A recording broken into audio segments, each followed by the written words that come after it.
नमस्कार दोस्तों, स्वागत है आपका आज के मुख्य समाचारों की वीडियो में। जी हां दोस्तों, यहां पर आपको देखने को मिलेगी सुबह से लेकर शाम तक की सारी के सारी बड़ी खबरें, मुख्य समाचार, ब्रेकिंग न्यूज़ अपडेट के रूप में। तो दोस्तों आपसे रिक्वेस्ट है इस वीडियो को ज़्यादा से ज़्यादा लाइक और शेयर करें। तो दोस्तों जानते हैं आज की पहली बड़ी खबर। कोरोना का मिला नया वेरिएंट, ओमिक्रॉन से भी ज़्यादा तेजी से फैलने की है आशंका। जी हां दोस्तों, पूरी दुनिया में इस समय कोरोना का नया ओमिक्रॉन वेरिएंट अपने पैर पसार कर कोरोना की लहर लाने का काम कर रहा है। भारत के भी कई राज्यों में ओमिक्रॉन की वजह से रोजाना आने वाले मामलों में कई गुना वृद्धि हो रही है। इन सब के बीच फ्रांस में कोरोना का नया IHU वेरिएंट मिला है जो ओमिक्रॉन से भी ज्यादा म्यूटेंट है। आपको बता दें दोस्तों, फ्रांस के शहर मेर्सिली में मिले IHU वेरिएंट से संक्रमित 12 लोग मध्य नवंबर में अफ्रीकी देश कैमरून से लौटे थे, जिसके बाद एयरपोर्ट पर इनका कोविड टेस्ट पॉजिटिव आया था। टेस्ट पॉजिटिव आने और अफ्रीकी देश से लौटने की वजह से इन लोगों को पहले ओमिक्रॉन का संदिग्ध माना गया और इन सभी 12 लोगों के सैंपलों की जीनोम सीक्वेंसिंग करवाई गई थी। इसके बाद दोस्तों अगली खबर, मुंबई में कोरोना के 10,000 से ज्यादा मामले मिले, 89% में कोविड के कोई लक्षण नहीं। जी हां दोस्तों, मुंबई में कोरोना के मामलों में बड़ा उछाल देखने को मिला है। मंगलवार को महाराष्ट्र की राजधानी मुंबई में कोरोना के 10,860 नए मरीज मिले हैं, जो सोमवार के मुकाबले 34% अधिक है। हालांकि इन मामलों में 89% के कोई लक्षण नहीं पाए गए हैं। नए मरीजों में से 834 को अस्पताल में भर्ती कराना पड़ा है। इनमें से 52 को ऑक्सीजन की जरूरत पड़ी है, वहीं 2 मरीजों की मौत भी हुई है। स्वास्थ्य विभाग ने कुल 49,661 कोविड टेस्ट भी किए हैं। आपको बता दें दोस्तों, मुंबई में बढ़ते मामलों के बीच BMC की मेयर ने कहा है कि अगर ओमिक्रॉन की सुनामी भी आती है तो हम उसका सामना करने को भी तैयार हैं। महाराष्ट्र के 70% से ज़्यादा मामले मुंबई में ही मिल रहे हैं। राज्य में कड़ी पाबंदियों के बीच ये मामले बढ़ रहे हैं। इसके बाद दोस्तों अगली खबर, 24 घंटे के भीतर आए 992 केस, वीकेंड कर्फ्यू लगा सकती है योगी सरकार। जी हां दोस्तों, उत्तर प्रदेश में 24 घंटे के भीतर कोरोना वायरस के 992 नए मामले सामने आने से योगी सरकार हरकत में आ गई है। राज्य में जल्द ही वीकेंड कर्फ्यू जैसी सख्त पाबंदियां लागू की जा सकती हैं। इस संबंध में कोरोना को लेकर बनाई गई टीम 09 के साथ राज्य की स्वास्थ्य सलाहकार समिति की मीटिंग होने जा रही है। राज्य में सोमवार को कोविड के नए वेरिएंट ओमिक्रॉन के 18 नए मामले दर्ज किए गए थे। पहले यह संख्या 8 थी, जो अब बढ़कर 26 हो गई है। वहीं राज्य में अब कोविड के सक्रिय मामलों की कुल संख्या 3,173 तक पहुंच चुकी है। आपको बता दें दोस्तों, इस बेहद संक्रामक वेरिएंट के प्रसार के चलते योगी सरकार यूपी में सख्ती बढ़ा सकती है। इसके तहत सिनेमा हॉल, स्विमिंग पूल को बंद करने सहित वीकेंड कर्फ्यू पर फैसला लिया जा सकता है। इसके बाद दोस्तों अगली खबर, भारत वर्सेस साउथ अफ्रीका दूसरा टेस्ट। दूसरी पारी में भारत ने 85 रन पर 2 विकेट गंवाए। लीड 58 रनों की हुई। शार्दुल ने 7 विकेट लेकर साउथ अफ्रीका को 229 पर समेटा। जी हां दोस्तों, जोहानिसबर्ग टेस्ट के दूसरे दिन स्टंप्स तक टीम इंडिया ने अपनी दूसरी पारी में 2 विकेट खोकर 85 रन बनाए हैं। चेतेश्वर पुजारा 35 और अजिंक्य रहाणे 11 नाबाद पर हैं। कप्तान KL राहुल 8 और मयंक अग्रवाल 23 रन बनाकर आउट हुए। टीम इंडिया के पास अब 58 रनों की बढ़त है। इससे पहले साउथ अफ्रीका की पहली पारी 229 रन के स्कोर पर सिमट गई। शार्दुल ठाकुर ने कैरियर बेस्ट परफॉर्मेंस करते हुए 61 रन देकर 7 विकेट लिए हैं। मोहम्मद सामी ने 2 और जसप्रीत बुमराह ने 1 विकेट लिया है। शार्दुल इस ग्राउंड पर एक पारी में सबसे ज्यादा अच्छा प्रदर्शन करने वाले भारतीय गेंदबाज बन गए हैं। उन्होंने अनिल कुंबले के 53 पे 6 का रिकॉर्ड तोड़ा है। आपको बता दें दोस्तों, मेजबान टीम ने पहली पारी के आधार पर 27 रनों की बढ़त हासिल की है। भारत ने पहली पारी में 202 रन बनाए थे। साउथ अफ्रीका की ओर से कीगन पीटरसन ने 62 और तेम्बा बाउमा ने 51 रन बनाए हैं। इसके बाद दोस्तों अगली खबर, हवाई यात्रियों को झटका। इन रूट्स पर 3 महीने तक के लिए कैंसिल कर दी गई फ्लाइट्स। जी हां दोस्तों, कोरोना वायरस के बढ़ते संक्रमण और तीसरी लहर की दस्तक ने अपना असर दिखाना शुरू कर दिया है। कोविड और ओमिक्रॉन के मामले लगातार बढ़ते ही जा रहे हैं। इसके चलते लोग एक बार फिर दहशत में आ गए हैं। इसी क्रम में विमानन सेक्टर भी अब सख्ती दिखा रहा है। इंडिगो एयरलाइंस ने कई रूट्स पर फ्लाइटों की संख्या कम कर दी है। इंडिगो ने कोरोना के बढ़ते संक्रमण को देखते हुए पश्चिम बंगाल से नई दिल्ली और मुंबई के लिए उड़ानों की संख्या घटा दी है। अगले 3 महीनों तक इन रूट्स पर अपनी फ्लाइट संख्या सीमित कर देने से पैसेंजर्स को दिक्कत होगी। इसके साथ ही हवाई किराया भी बढ़ सकता है। इंडिगो ने कहा है कि सरकारी गाइडलाइंस को देखते हुए फ्लाइटों की संख्या सीमित कर दी गई है। दरअसल पश्चिम बंगाल सरकार ने कोविड-19 के बढ़ते मामलों को देखते हुए नई दिल्ली और मुंबई के लिए राज्य से अब सप्ताह में 2 दिन ही फ्लाइट्स के आवागमन की इजाज़त दी है। आपको बता दें दोस्तों, इंडिगो ने इस ऐलान के साथ यह जानकारी दी है कि कंपनी प्रभावित पैसेंजर्स को फ्लाइट कैंसिल होने की सूचना दे रही है। जिन पैसेंजर्स ने टिकट बुक कराई है और उनकी फ्लाइट कैंसिल हुई है, वो इंडिगो की वेबसाइट पर जाकर रिफंड के लिए क्लेम कर सकते हैं या फिर इच्छानुसार दूसरी फ्लाइट चुन सकते हैं। इसके लिए पैसेंजर्स को इंडिगो वेबसाइट www.goindigo.in पर जाकर प्लान बी पर क्लिक करना होगा। इसके बाद दोस्तों जान लेते हैं मौसम अपडेट्स। लेकिन दोस्तों मौसम अपडेट्स जानने से पहले आप लोगों से गुजारिश है कि इस वीडियो में दिखाई गई खबरें अगर आपको पसंद आई हो तो इस वीडियो को लाइक करें, शेयर करें और हमारे चैनल को सब्सक्राइब करें। तो दोस्तों जानते हैं आज के मौसम अपडेट्स। उत्तर भारत में शीतलहर, हिमाचल में 24 घंटों में ताज़ा बर्फबारी। मौसम विभाग का अगले 48 घंटों का अलर्ट जारी। जी हाँ दोस्तों, पूरे उत्तर भारत में शीतलहर, बारिश और पर्वतीय इलाकों में बर्फबारी के समाचार हैं। घने कोहरे और शीतलहर के कारण मैदानी इलाकों में भी जनजीवन प्रभावित है। वहीं हिमाचल प्रदेश में मंगलवार को ताजा बर्फबारी हुई है। यहां बीते 24 घंटों के दौरान लाहौल स्पीति, कुल्लू, किन्नौर, शिमला, सिरमौर, चंबा और मंडी के ऊंचे पहाड़ों में बर्फबारी और बारिश हुई है।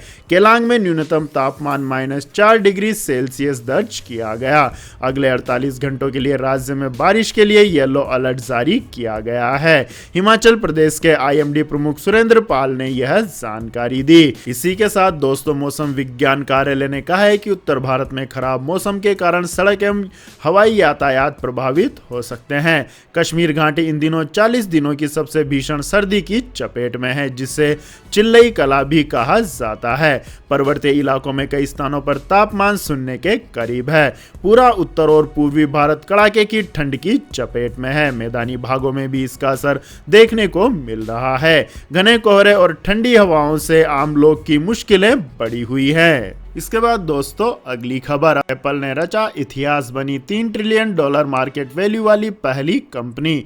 जी हां दोस्तों, अमेरिका की दिग्गज टेक कंपनी एप्पल का मार्केट कैप $3 अरब के पार पहुंच गया है। कोरोना काल में एप्पल के शेयरों में जोरदार उछाल आया। मालूम हो कि यह मुकाम हासिल करने वाली एप्पल दुनिया की पहली कंपनी है। अगस्त 2020 में कोविड-19 महामारी के दौरान एप्पल ने पहली बार $2 ट्रिलियन का मार्केट कैप का स्तर छुआ था। इसी तरह अगस्त 2018 में $1 ट्रिलियन से आगे निकलने वाली यह पहली अमेरिकी फर्म थी। इसके बाद दोस्तों अगली खबर, आज़ादी के 75वें साल पर चलेगी 75 वंदे भारत ट्रेन। 9 कंपनियों ने दिखाई दिलचस्पी, रेलवे उत्साहित। जी हां दोस्तों, आज़ादी के अमृत महोत्सव के मौके पर 75 वंदे भारत एक्सप्रेस ट्रेनें चलाने का रास्ता साफ होने वाला है। वंदे भारत बनाने के लिए टेंडर प्रक्रिया युद्ध स्तर पर चल रही है। इसमें 9 कंपनियों ने बढ़कर दिलचस्पी दिखाई है। इससे पहले प्रधानमंत्री नरेंद्र मोदी ने भारत के 75वें स्वतंत्रता दिवस के मौके पर 75 शहरों के बीच वंदे भारत ट्रेन चलाने का ऐलान किया था। इसके बाद दोस्तों अगली खबर, सोना है कि गिरता जा रहा, चांदी की चमक भी फीकी। जी हां दोस्तों, राष्ट्रीय राजधानी में सोने का भाव मंगलवार को 302 रुपए की गिरावट के साथ 46,814 रुपए प्रति 10 ग्राम रह गया, जो कि पिछले कारोबारी सेशन में 47,116 रुपए प्रति 10 ग्राम पर बंद हुआ था। वहीं चांदी भी 597 रुपए की गिरावट के साथ 60,625 रुपए प्रति किलोग्राम पर रह गई, जो कि पिछले कारोबारी सत्र में 61,222 रुपए प्रति किलोग्राम पर थी। इसके बाद दोस्तों अगली खबर, दूसरे दिन भी शेयर बाजार में बड़ा उछाल, निफ्टी सेंसेक्स दोनों दौड़े। जी हां दोस्तों, भारतीय शेयर बाजार में 2022 का दूसरा ट्रेडिंग दिन भी शानदार रहा। मंगलवार को सेंसेक्स 672.71 अंक यानी 1.14% की बढ़त के साथ 59,855.93 के स्तर पर बंद हुआ, तो निफ्टी 179.60 अंक यानी 1.02% चढ़कर 17,805.30 20 के स्तर पर बंद हुआ है। इसी तरह निफ्टी बैंक 1.15% की वृद्धि के साथ 36,840.20 अंकों पर बंद हुआ। बैंक निफ्टी में 418.30 अंकों की उछाल दर्ज की गई। इसके बाद दोस्तों अगली खबर, बाबुल सुप्रियो का परिवार कोरोना संक्रमित, चाहिए 61,000 की खास डोज। जी हां दोस्तों, तृणमूल कांग्रेस के नेता बाबुल सुप्रियो आज कोरोना वायरस से संक्रमित हो गए। बाबुल सुप्रियो ने खुद ट्वीट करके इस बात की जानकारी दी।